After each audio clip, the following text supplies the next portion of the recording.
आपको समझना है, अगर आप मसीह में आते हो, तुम्हें अपने पुराने वक्त को भूलना पड़ेगा। तुम्हें पुराने चीज़ें डिलीट करनी पड़ेगी। तुम्हें पुराना सब कुछ भूलना पड़ेगा। अगर तुम यीशु मसीह में आते हो, तुम नई सृष्टि में आते हो, तुम नए जीवन पाते हो, नया उद्धार पाते हो और तुम प्रभु के साथ अनंत काल तक रहते हो। हाँ मेरे भाई, हाँ मेरी बहन, अगर तुम्हें प्रभु के साथ चलना है तो पिछली बातें भूलना पड़ेगा।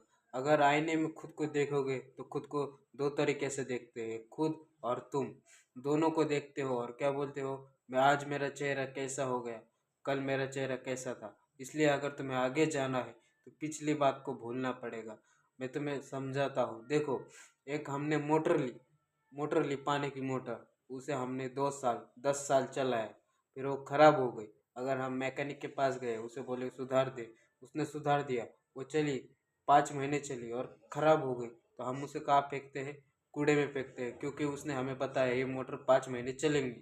तो वैसे ही नई चीज़ों को फेंक दो, डिलीट कर दो। तुम्हारे साथ कितना भी बुरा हो, कोई तुम्हें कुछ भी बोले, तुम पुरानी चीज़ें भूल जाओ। मेन, तुम पुरानी चीज़ें भूल जाओ, नई चीज़ों में शामिल हो जाओ। प्रभु में शामिल होने के बाद तुम्हारी सारी चिंता, सारी दुख परेशानी हट जाएगी। अगर तुम प्रभु यीशु पर विश्वास करते हो, पूरे मन से प्रभु के साथ चलो, पुरानी चीज़ें भूल जाओ। जो हो गया सो हो गया। लेकिन प्रभु यीशु मसीह में आने के बाद सब कुछ नया है और नई सृष्टि बनाएगा। प्रभु तुम्हें नया बनाएगा। खाली आप विश्वास करो, अंत करना उसको दे दो, अपना मन उस पर दे दो, पूरा भरोसा उस पर रखो। प्रभु आपके जीवन को बदलने की शक्ति रखता है। तुम अगर पिछली बातें धर के बैठे गए, मैं पिछली साल में ऐसा था, मैं पिछला था, तो मैं प्रभु में आने के पहले मैं ऐसा दिखता था, मैं वैसा दिखता था, मैंने ये धर्म किए थे, वो कर्म किए थे, मैंने इतने भगवान पकड़े थे, मैंने वो पकड़े थे।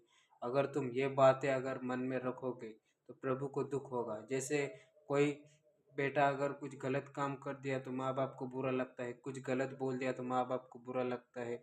वैसे ही हमारे पिता परमेश्वर प्रभु यीशु को बुरा लगता है। इसलिए पिछली बातें सब भूल जाओ और लोगों को बताओ, नहीं, अब मैं मसीह में आ गया हूँ, अब परमेश्वर मेरे साथ है, प्रभु यीशु मेरे साथ है, प्रभु मेरे जीवन को बदलेगा, प्रभु ने मेरा बहुत अच्छा किया है। अगर तुम्हारा परमेश्वर ने अच्छा किया है तो तुम अपनी पिछली बातें सारे भूल जाओ और लोगों को प्रभु के बारे में बताओ।